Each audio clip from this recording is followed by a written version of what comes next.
महाराष्ट्रामध्ये 2/3 बहुमताने महायुती जिंकेल।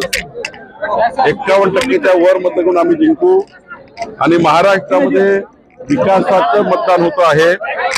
सर्व नगरपालिका महानगरपालिकेमध्ये विकसित महाराष्ट्राकरता, विकसित नगरपालिकेकरता, विकसित महानगरपालिकेकरता मतदान होणार आहे। मला विश्वास आहे आज मी वसमतमध्ये आहे, वसमतमध्ये सुद्धा जनता विकासाला मत देईल।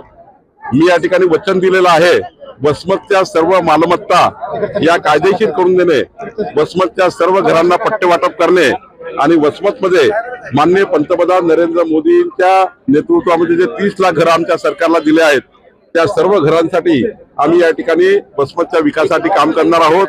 माननीय देवेंद्र फडणवीसजीचं सरकार, आमचं सरकार वसमतचा संपूर्ण विकास करेल अशी योजना आम्ही तयार केली आहे।